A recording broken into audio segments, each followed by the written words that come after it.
Well, hey guys, it's me, Chris, coming at you with another Blue Screen Talk Show, where we talk about technology and everyday life and how this new technology affects people like you and me. I want to talk about, and I only read a couple of articles, but it's cool. Physicists have figured out and actually created in a lab hydrogen that has been all the atoms have been compacted so tightly that it literally became a fused metal. Now let that sink in. What are we taught? The first thing on the periodical table is that hydrogen is a gas. Okay. Hydrogen fuses with oxygen, creates water. Okay. Hydrogen is highly combustible. Okay. The other thing is, too, that we have metals and we have gases. What we learn in physics is that not only do we have gas and metal, but that they do not they cannot transform into one or the other. Well, apparently you now can. They fused these atoms of hydrogen so tightly that it literally became a metal. Really? Anyway, sorry, I'm driving, and so I'm, looking at other things like the road. But that's why I'm not looking at you, the camera, or you, the viewer.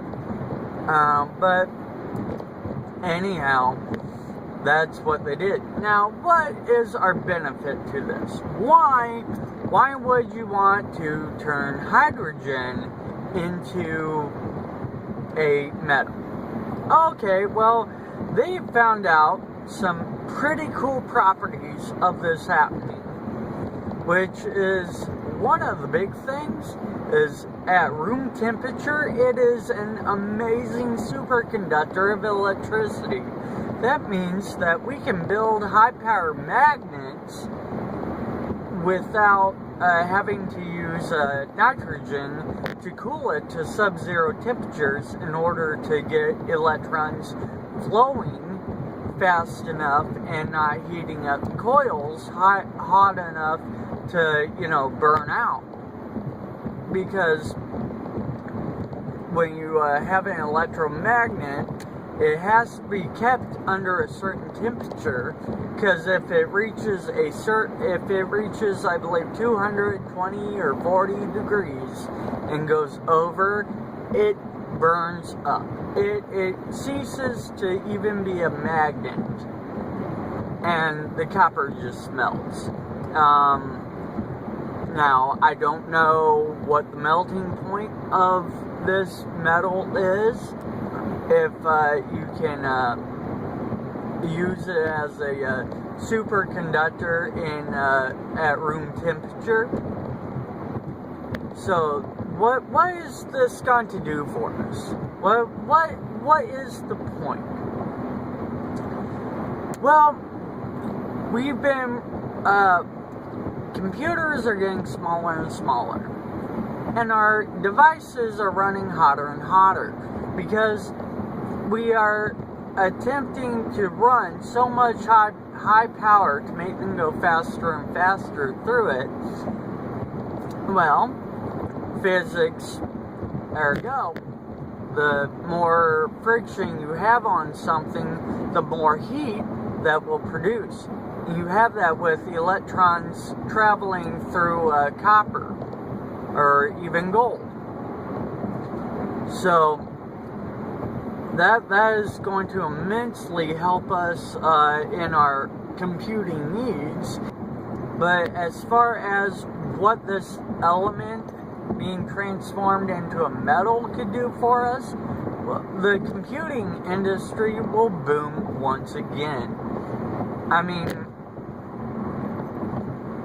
I remember in the, right around the corner to 2000, 2001, I got my third laptop, and it was 900 megahertz. I remember going, oh man, this thing is so fast. And it was. It really was. You know, it ran Windows Me, which was terrible. So I put 2000 on it. Well, it took a little bit more horsepower to run, a little bit more memory to run, you know, yada yada. Okay, that's fine. Now, in 2017, we have machines that clock at almost 4.2 gigahertz. You can overclock these to almost 5. You can get an AMD processor that clocks at 5 gigahertz. Why? I don't know, because gaming is awesome. I mean, like computer gaming is awesome. I'm not saying that platform gaming is not awesome. I'm just saying where I'm a computer nerd, so I just go with computer gaming. Anyhow, that's how I see this affecting us in an amazing, amazing way. I also could see this being used maybe in, it could in theory replace all copper. Like, I'm serious. Like, magnets no longer would have a limitation and need to be super cooled in order to work 24/7. Think of what was a good example? A plasma thruster. Well, the plasma thrusters itself is relatively small in comparison to what it takes to cool it, because you have to use high power electromagnets to force the flow in the direction that you need. Well, if you build a magnet out of this material, it's a suitable replacement for a copper coil within an electromagnet, especially for superconducting, like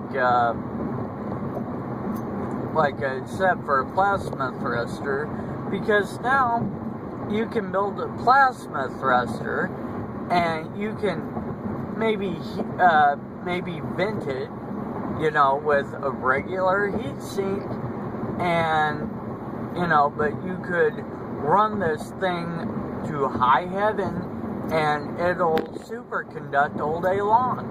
That's what I get from the article I read. So that's kind of the cool thing that I've read.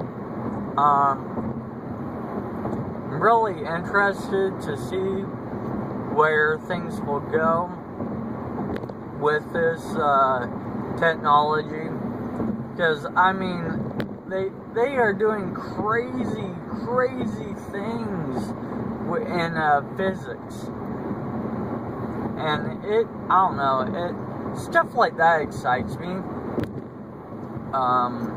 Yeah. Well, I think that's the end of what I got for you guys. So if you like to do this, if you didn't do this, comment down below, subscribe. Yeah. Well, laters.